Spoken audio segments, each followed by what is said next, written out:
संतान का मूल्य उसके जन्म से नहीं, उसके कर्म और संस्कारों से होता है। किस स्त्री के भाग्य में बेटा जन्म लेता है। एक बार एक गांव में दो सहेलियां रहती थीं। दोनों विवाह के बाद संतान की इच्छा रखती थी। पहली स्त्री हर दिन यही प्रार्थना करती, हे प्रभु, मुझे केवल पुत्र ही देना, तभी मेरा जीवन सफल होगा। दूसरी स्त्री हाथ जोड़कर कहती, हे प्रभु, मुझे ऐसी संतान देना जो धर्म, सत्य और करुणा के मार्ग पर चले। समय बीत गया। पहली स्त्री के घर में पुत्र का जन्म हुआ। पूरे नगर में उत्सव मनाया गया। दूसरी स्त्री के घर पुत्री का जन्म हुआ। कुछ लोगों ने ताने दिए और कहा, काश तुम्हारे घर भी बेटा होता। वर्ष बीतते गए। पहली स्त्री का पुत्र बड़ा होकर घमंडी, क्रोधी और स्वार्थी बन गया। वह अपने माता पिता का सम्मान नहीं करता था और दूसरों को दुख पहुंचाता था। दूसरी ओर दूसरी स्त्री की पुत्री विनम्र, दयालु और संस्कारी निकली। वह अपने माता पिता की सेवा करती, जरूरतमंदों की सहायता करती और पूरे गांव का सम्मान बन गई। एक दिन गांव में एक संत आए। लोगों ने उनसे पूछा, गुरुदेव, किस स्त्री के भाग्य में बेटा जन्म लेता है। संत मुस्कुराए और बोले, यह रहस्य केवल ईश्वर जानते हैं। मनुष्य के भाग्य में पुत्र होगा या पुत्री, इसका निश्चित ज्ञान किसी को नहीं हो सकता, लेकिन यह अवश्य कहा जा सकता है कि सबसे भाग्यशाली वही माता है जिसकी संतान अच्छे कर्म और श्रेष्ठ संस्कारों वाली हो। संत ने आगे कहा, पुत्र या पुत्री होना भाग्य की बात है, लेकिन उन्हें संस्कारी बनाना माता पिता का धर्म है। बिना संस्कार का पुत्र भी परिवार को दुख दे सकता है, जबकि संस्कारी पुत्री पूरे कुल का नाम रोशन कर सकती है।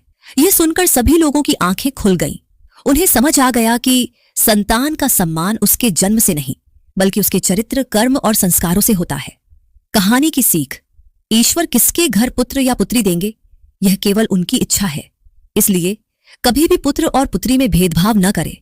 सच्चा सौभाग्य उसी का है जिसकी संतान सदाचारी, संस्कारी और माता पिता का सम्मान करने वाली हो।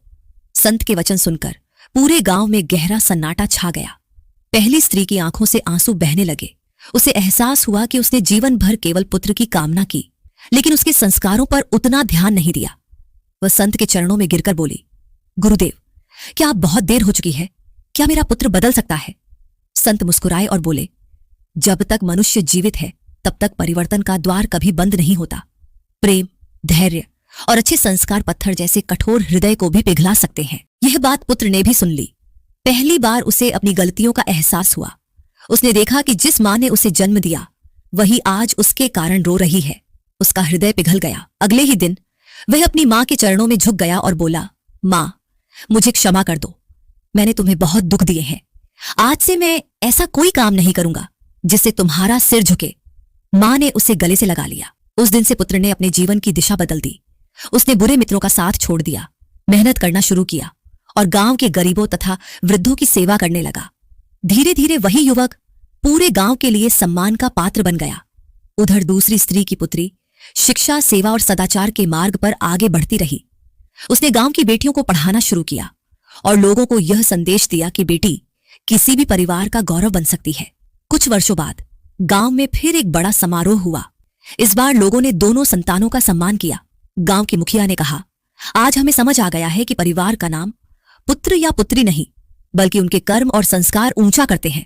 संत ने अंत में सभी से कहा, याद रखो, ईश्वर यह नहीं देखते कि तुम्हारे घर बेटा जन्मा है या बेटी, वे यह देखते हैं कि तुमने अपनी संतान को कितने श्रेष्ठ संस्कार दिए हैं।